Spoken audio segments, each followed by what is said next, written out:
तरी कौतुक व्हावा, समाजाला ते कळावं यासाठी हा सोहळा आम्ही दरवर्षी आयोजित करत असतो.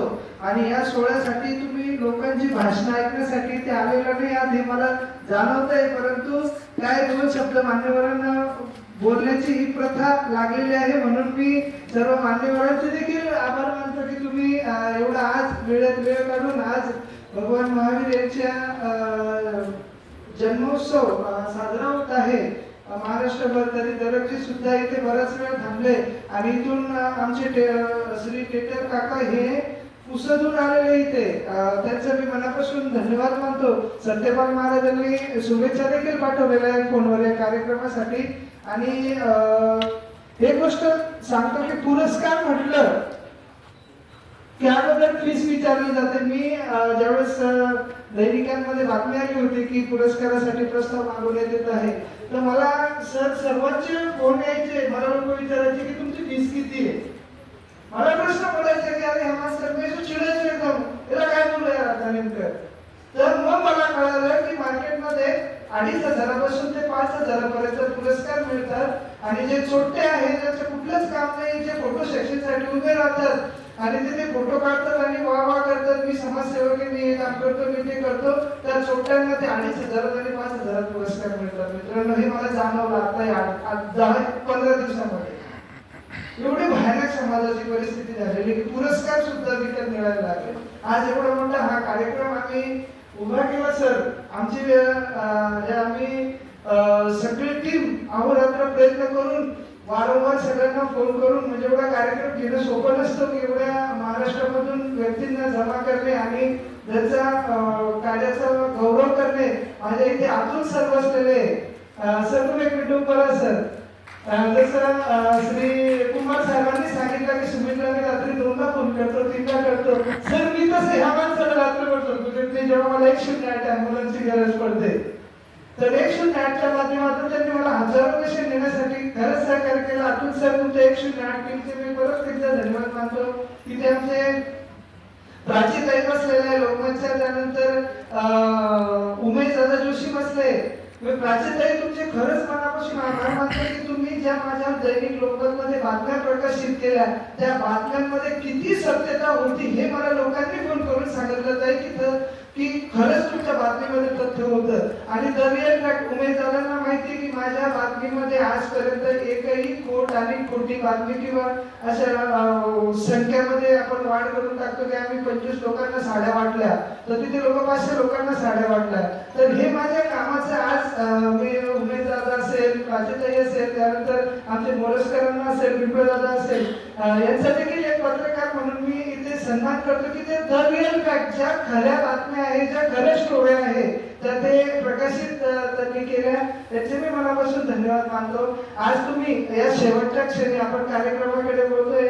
इथे ज्युनियर चार्ली फाउंडेशनचे जे संस्थापक अध्यक्ष, आपण जे लहान मुलांना इथे हसवलं, त्यांनी 1 मिनिट मंचावर यावं. या माणसांनी हे बघा, कोणाला आज मार्केटमध्ये काय झालं, एखाद्याने जर व्यवसाय उभा केला तर बाजूला लगेच दुसरा व्यवसाय टाकतो. तर या माणसांनी आज 147 चार्ली आमच्यासारखे विद्यार्थी म्हणून समाजामध्ये हसवण्याचं काम केलेलं आहे. आज मनोरुग्ण म्हणतात, पोलीस खातं म्हटलं की कुठलंही काम असो सर, तुम्हाला चांगली जाणीव आहे की सुनीलशिवाय ते पान हलत नाही आणि मी कुठलाही स्वार्थ न ठेवता निस्वार्थ भावनेने आपल्या कोणाला तत्परता देतो. तर मित्रांनो, हे सगळं काम करत असताना समाजामध्ये काही लोक असे पण आहे, नाही ते बातम्यासाठी करतो फक्त, त्याचा काही उद्दिष्ट नाही, त्याच्या प्रेमाला बातम्याला त्याचं पोट भरतं. मला असे प्राचीताई असे मला लोकांचे मेसेज येतात की हे फक्त बातम्यांसाठी प्रसिद्धीसाठी काम करतात. पण मित्रांनो, मी एकच सांगत, दुनिया में आकर कमाया कुछ ढीले क्या मोठी मगर कफर में जेब में होती. मी घरदार सोडून जे आश्रमावर राहतोय ना, मला आता आमचे एक सहकारी म्हटले की सुमित भाऊ बॅड इन्फेक्शन पडतो, तुम्ही तिथे माणसं ठेवा. मी माणसं कुठून ठेवणार, माझ्याकडे पैसा सुद्धा नाही. आणि वृद्धाश्रम म्हणजे आजकाल वृद्धाश्रम यांची संकल्पना नाहीच मुळात. तुम्ही नाव वाचा आमचं, तिथे कुठेही माणुसकी विरुद्ध सेवालय हे आहे. कारण की ज्या खऱ्या गरजूंना घरातून आकरलंय, जे बेवारस आहे, त्याचं खरंच कोणी अशा वारसांना आधार देण्याचं काम आम्ही करतो. 4-4 वर्ष झाले माझ्याकडे माणसं आहेत सेवालयाला, त्याचं कोणीच येत नाही. खूप असे अनुभव आहे. प्रत्येक व्यक्तीची प्रत्येक वेगळी स्टोरी असते. खूप भयानक झालेलं आहे. आणि यामध्ये मनोरुग्ण जर काही आपण पॉईंट घेतला तर फक्त सर्वांना एकच कळकळीची हात जोडून विनंती करेल की मोबाईलकडे दुर्लक्ष करा. मोबाईल हा आपला खरा शत्रू झालेला आहे आणि मोबाईलमुळे 95% लोक हे मानसिक आजाराने त्रस्त आहे. इथे बसलेला प्रत्येक माणूस हा मानसिक आजाराने त्रस्त आहे. तुम्ही माणसाला आम्हाला मनोरुग्ण म्हणताय, तुम्ही आमचं एवढं मोठं सत्कार करताय. याचं खरं कारण जर बघितलं तर फक्त तुम्ही प्रादेशिक मनोरुग्णालयात 1 तास घाला मित्रांनो, तुमचं आयुष्य जग बदलून जाईल. इतकी भयानक परिस्थिती. लग्नामध्ये अक्षर टाकता लोक खाली ते मोबाईलमध्ये चालू राहतात. एवढी दुर्दैव. मी सोमनाथ सरांनी मला चार्ली चॅप्लिनची भूमिका पण शिकवली आणि मी ती चांगल्या प्रकारे करतोय. आज ज्युनियर चार्ली फाउंडेशन हे एक रजिस्टर्ड एनजीओ असून ते खऱ्या लोकांना हसवण्याचं काम आज करतंय. मी मोबाईलचं उदाहरण दिलं याच्या मागचं एकच की लोक आज पैसे देऊन कोणीच असणार नाही. एखाद्याला 1 लाख रुपये द्या, ठीक आहे, एवढंच तो करेल. परंतु लोकांना कळकळून हसवणं. आज स्पेनर चार्ली चॅप्लिन जे होते त्यांनी आम्हाला काहीतरी देऊन गेले आणि आम्ही ते लोकांना हसवण्याचं काम करतोय. म्हणून मी तुम्हाला मोबाईलचं एक उदाहरण दिलं जिवंत. असो, आज या कार्यक्रमाला सर्वजण आले. आपण आता जो मुख्य कार्यक्रम आहे प्रमुख अतिथींना मान्यवर नाही जायचंय कारण की पोलीस त्याची नोकरी एवढी सोपी नाही आपण म्हणतो. कारण किती ते प्रत्येक गोष्टीवर एकच औषध आहे लोकांकडे, पोलीस. काही झालं की 112, काही झालं की 112, काही झालं की 112. त्यात सर म्हणजे तथ्य काहीच नसतं. 100 कॉल जर आले तर त्यात 50 कॉल फ्रॉड असतात सर. मी जाणलं सर जवळून. कारण की लोकांना काय झालं माहिती का आज, आणि पोलिसांचा विषय असा झाला की लोकांना पोलिसांवर विश्वास नाही. पण मी ठामपणे सांगेल सर की पोलीस खात्यांनी माझं सेवालय जगवलंय. माझं सेवालय जर कोणी जगवलं असेल तर पोलीस खात्याने माझं सेवालय जगवलंय.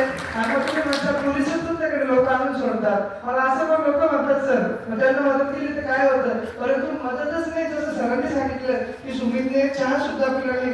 सर खरंच सांगतो की दुनिया में आकर कमाया तो भिरे क्या मोती मगर कफन में जेब नाही होती. मी मेल्यानंतर काही सोबत येणार नाही. आणि मला पेपर वाचता येत असेल, माझं नाव मोठं होत असेल, लहान होत असेल, कोणी माझ्या बदनामी करत असेल, कोणी मला धमकी देत असेल की नाही मी तुझी बदनामी करतो, तर माझी बदनामी नक्की मी कुठेच कोणाला घाबरत नाही. परमेश्वर माझी नोंद घेतोय. मी त्याच्यासाठी काम करतोय आणि मेल्यानंतरची कमाई मी करतोय. मी जिवंतपणे बांधून ठेवणारे तर थोडं कपाळाला इथे काही माणूस देत नाही. मी मेल्यानंतरची कमाई करतोय. एवढंच सांगतो की ते माझे आई वडील या कार्यक्रमाला प्रत्यक्ष उपस्थित आहे. या पलीकडे जगातलं कुठलं सुख माणसासोबत नाही.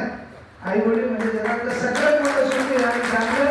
आणि माझं आणि आम्ही जसं मी म्हटलं की दुनिया में आकर कमाया को भिरे क्या मोती मगर कफन में जेब नहीं होती, या वाक्यात खूप काही घडलंय. मी आणि पूजाने हे वाक्य असं डोकं शांत ठेवून बघितलं, ऐकलं, संघर्षात आणलं आणि खरे गाडगेबाबांच्या जीवनात उतरवण्याचं काम आम्ही केलं. अशा किडे आणि आळ्या पडलेले पेशंट सर्वांना माहिती सर, डेड बॉडी जर आपल्याला भेटतात अशा एवढ्या किडे आणि आळ्या असतात, कोणीच तिथे थांबू शकत नाही. आताची जवाहरनगर हद्दीतली एक घटना आहे माझ्याकडे. आता सध्या ती मुलगी सेवालायला दाखल आहे, सिंधी समाजाची मुलगी आहे. तर सरांनी त्यामध्ये मला एवढी मदत केली की त्या मुलीला अक्षरशः न्याय मिळवून देण्याचं काम केलं. आता तिला 2 दिवसांनी सर वेळेला दाखल करायचं, तिच्या वडिलाला आणि आईला पण मुलीला पण. तर त्यामध्ये खरंच असं सर्वांचं मला वेळोवेळी मार्गदर्शन लागतंय. त्यानंतर आमचे भरतभाऊ कल्याणकर असेल यांचं देखील वेळोवेळी आम्हाला सहकार्य असतं. अन्नदानाची सेवा असेल, आमच्याकडे काही जरी कमी पडलं तर आम्ही भरतभाऊला हक्कानं फोन करतो की दादा आमच्याकडे संपलं, आता काहीच इलाज नाही. आणि काही लोक एवढे टाका देणारे भेटले आयुष्यामध्ये, नाही तुम्हाला सीएसआर फंडातून 50 लाख रुपये देतो, तुम्ही हे फाईल करा, ती फाईल करा. मी आजपर्यंत माझ्या संस्थेचं कुठे ब्राउशर सुद्धा नाही, कुठेच मी ब्राउशर असं मी कुठेच मांडलेलं नाही की कोणी जर माझ्याकडे आले की तुम्ही काय करतात, मी काय सांगते. कारण की मला मेल्यानंतरची कमाई करायची, लोकांना सांगून काय करणार आहे. आज लोक ऐकणार, उद्या विसरून जाणार. फक्त एकच सांगतो की सर्वांनी एक माणूस भाव ठेवून जो काही अडले नडलेलं आहे, भुकेलेले अन्न, तहानलेले पाणी आणि विद्यार्थ्यांचे शिक्षण हे जे गाडगेबाबांनी आपल्याला दिलं हे खरंच आचरणात उतरवलं तर आपण कोणी या जगामध्ये निराश्रित आणि असं आपण जे म्हणतो की एखाद्याला गरज आहे आणि आपण त्याची गरज जर अशा पद्धतीने भागवली, सरांनी सांगितलं बस थांबले तर पाणी द्या आणि मोकळं व्हा. समाजसेवक या शब्दात खूप काही झालंय, पण लोक काय करतात सर, एक बिस्लरीची बॉटल सुद्धा नाका बसचा फोटो काढतात. हे पण मला अनुभवायला मिळालं. आज खऱ्या अर्थाने जर काम करणे तुम्ही फक्त परमेश्वरावर विश्वास ठेवून काम करा. परमेश्वर तुमची नोंद घेतोय. या जगात कोणी घेऊ का ना घेऊ. मला जे आतापर्यंत जे 200च्या प्लस मला पुरस्कार मिळालेले, त्यामध्ये मला एक संघाचा पुरस्कार मिळाला, जनकल्याण समितीचा स्वामी विवेकानंद युवा पुरस्कार. तर मी त्यांना विचारलं, 41,000 रुपये रोख रक्कम होती खर्चाची आणि आमची मेडिकलची मुदरी होती 42,000 रुपये. जसे पैसे खात्यात पडले का पडले तशी मेडिकलची मुदरी मी दिली, त्याची माझ्याकडे पावती रिसिप्ट आहे सर. म्हणजे मी कुठलाही मोह न ठेवता त्या पुरस्काराची रक्कम, त्या 4 महिन्याचे मंगळसूत्र मी वाचवलेले, औषधाला विक्रीला काढलेले होते. त्यांनी रात्री 2-2 वाजेची घटना सगळ्या नोंदी माझ्याकडे आहे. तर यातून समाधान मिळतं आणि ते जगण्यासाठी पुरेसे. एवढंच बोलतो आणि थांबतो. त्यानंतर आमच्या सूत्रसंचालिका चिंचोळकर मॅडम यांनी देखील आम्हाला सहकार्य केलं आणि सर्व टीम या ठिकाणी. तुम्ही खरे हिरो पुरस्काराचे, म्हणजे आपण त्याला नायक म्हणू, नायकच्या पलीकडे जाऊन खलनायक म्हणू की तुम्ही खरे हिरो आहात. इथे तुम्ही पैसे देऊन पुरस्कार घेण्यासाठी आलेले नाही, तुमचं काम बघून आम्ही तुम्हाला पुरस्कार देतोय एवढं सांगतो. आणि सर्वांची माहिती की आपल्याला पुरस्कार का देण्यात येतोय हे आपल्या फेसबुक पेजवर, सुलक्ष्मी पेजवर आम्ही टाकलेलं आहे.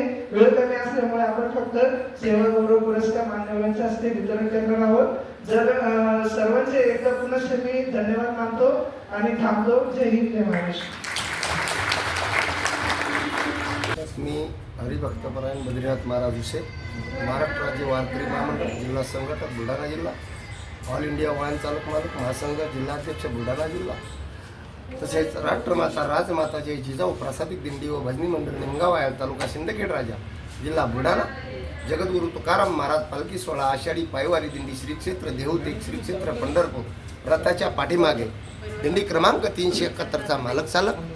महाराष्ट्र ही संतांची भूमी आहे आणि त्याच्या पाठीमागचा उद्देश म्हणजे वारकरी संप्रदाय हा जगामध्ये एकमेव, धर्माचे पालन पाखंड खंडन आम्हा करणे कामं बीज वाढवाया नाम, असं संताला कुळ नाही, संताला मूळ नाही, संताला जातीशी कुठलं घेणं देणं नाही, संत उदार उदार भरले अनंत भांडार, असं संत या वारकरी संप्रदायातून अमित भाऊ पंडित यांची माझी शांतीब्रह्म एकनाथ महाराज या तीर्थक्षेत्रावर सर्वांच्या साक्षीने माझा जो पुरस्कार घोषित झाला तिथूनच झाला. कारण त्यांच्यामध्ये शांतीब्रह्म एकनाथ महाराज जे दक्षिण काशी म्हणून ओळखलं जातं त्या ठिकाणी भेट झाली. कारण ज्यांना शांतीब्रह्म एकनाथ महाराजांना गाढवामध्ये देव दिसला तसा सुमित भाऊ पंडित यांच्यामध्ये मला पण सुद्धा देव दिसला आणि त्या अनुषंगातून आणि त्या भेटीतून मला हा पुरस्कार प्रदान करण्यात आला उत्कृष्ट कीर्तनकार म्हणून. रामकृष्ण हरी जय. मी doctor Atul Vijaykumar Murukkar, 108 district manager. 108 ambulance services जी आहे ती माझ्या अंडर छत्रपती संभाजीनगर जिल्हा पूर्ण चालतो. सुमित पंडित यांचा संबंध माझा जवळपास 2018 पासून जशी त्यांचं सेवालय चालू झालं आहे त्यावेळेसपासून माझा त्यांचा संबंध आहे. आणि मला अजूनही आठवतं आहे की रात्र असो बेरात्र असो कधी त्यांचा कॉल आला तर आम्ही तत्परतेने उभं राहतो. कारण काय त्यांची जी ॲक्च्युअल कंडिशन काय असते ती आम्ही ती खूप जवळून पाहिलेली आहे. कधी कधी आम्ही सोबतसुद्धा रात्री कधी कधी मनोरुग्ण आम्ही सोबत सर्व केलेले आहेत. ह्याच्याशिवाय जे सरकारी प्रोसिजर्स असतात ह्या खूप कठीण असतात की बाय प्रोटोकॉल सगळ्या गोष्टी सिग्नेचर झाल्या पाहिजे, ह्या झाल्या पाहिजे. तर आम्ही चर्चा केल्यानंतर ह्या गोष्टीत वेळ जाऊन मग पेशंटला उशीर होईल असं काही होण्यापेक्षा आम्ही त्यांना सांगतो की तुमचे जेव्हा पेशंट असेल त्याच वेळेला तुम्ही आधीच आम्हाला इन्फॉर्म करा, आम्ही आमची तयारी करून ठेवतो, तोपर्यंत तुमच्या प्रोसिजर करून ठेवा जेणेकरून पेशंटला उशीर होणार नाही. त्यांच्या प्रोसिजर होईपर्यंत आमची गाडी तयार असते, रेडी असते, विदिन सेकंदात गाडी पोहोचते, पेशंटला कॅरी करते आणि पुढच्या रुग्णालयात त्यांना दाखल करण्यात येते. अशा पद्धतीने हे सगळं काम चालू आहे आणि अत्यंत उत्कृष्टपणे काम चालू आहे. तुम्हाला जे अवॉर्ड भेटला तर किती अवॉर्ड आहे तुमच्यासाठी? हा माझा आतापर्यंत 3रा अवॉर्ड आहे. मॅडम तुमचं नाव सांगा. माझं नाव बेरिल सँचेस, पेट लवर असोसिएशन. मी प्राण्यांसाठी सेवा करते संभाजीनगरला आणि आज आम्ही इथे उपस्थित आहात. आम्हाला इथे पुरस्कार देण्यात आलेला आहे सुलक्ष्मी बहुउद्देशीय सेवाभावी संस्थाकडनं आणि खरंच खूप छान काम करत आहे पंडितजी आणि त्यांचं पूर्ण परिवार. यासाठी त्यांनी आम्हाला सगळ्यांना निमंत्रित केलेलं आहे इथे या मंचावरती आणि जे खरंच काम करत आहे या क्षेत्रामध्ये, प्राणी असो किंवा माणूस असो, तर माणुसकीच्या नात्याने जे काही सेवा चालू आहे आपल्या संभाजीनगरमध्ये सगळे जे सेवाभावी लोक आहेत जे इथे उपस्थित आहेत त्यांचं सुद्धा मी मान ठेवते की ते आलेत आणि वेळात वेळ काढून इथे आलेले आहेत आणि आम्हालाही बोलवलं त्यासाठी खूप खूप धन्यवाद. किती वेळा पुरस्कार आहे? तसं मोजले नाहीये पण बरेच पुरस्कार भेटलेले आतापर्यंत. आज माणुसकी रुग्णसेवा समूहाच्या 9व्या वर्धापन दिनानिमित्ताने समाजामध्ये जे काही खरे हिरे आहेत की ज्यांचं निस्वार्थी भावनेने ते काम करतात त्यांचा कुठेतरी सन्मान व्हावा यासाठी आम्ही दरवर्षीप्रमाणे हा स्तुत्य उपक्रम राबवतो. आज चिरंजीव राम याच्या वाढदिवसानिमित्त भव्य रक्तदान शिबिराचं आयोजन करण्यात आलं होतं. त्यामध्ये 11 दात्यांनी रक्तदान केलं. बघा, भव्य रक्तदान शिबिर आणि 11 दात्यांनी रक्तदान केलं, किती सोपा शब्द आहे ना मित्रांनो. जेव्हा लोकांना रक्ताची गरज पडते ना तेव्हा लोक आमच्याकडे येऊन रडतात, असे पाया पडतात, हात जोडतात, परंतु रक्ताची या